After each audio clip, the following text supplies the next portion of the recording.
દર્શક મિત્રો, સાબર આવાસ ન્યૂઝમાં આપનું સ્વાગત છે।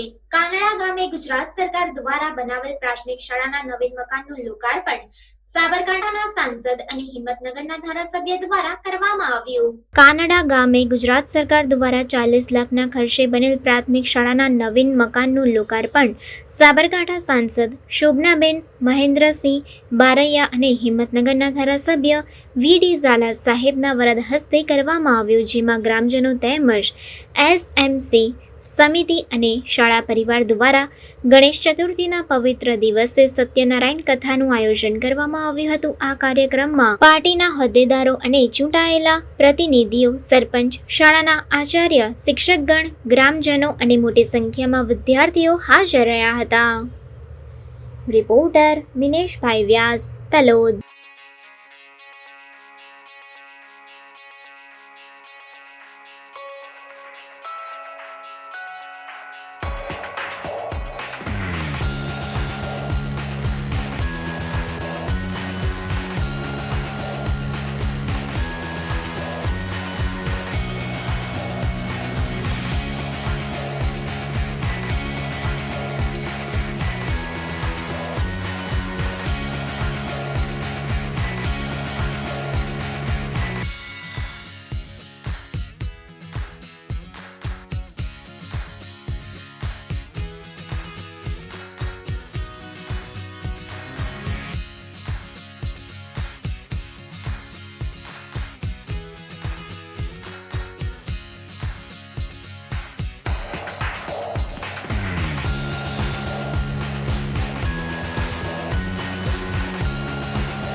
આવા ન્યૂઝ જોવા માટે સાબર આવાસ યુટ્યુબ ચેનલને સબસ્ક્રાઇબ કરો અને લાઇક કરો, જેથી હવે પછીના દરેક સમાચાર સબસ્ક્રાઇબ કરેલા હશે તેઓને નવા સમાચારની માહિતી મળી જશે।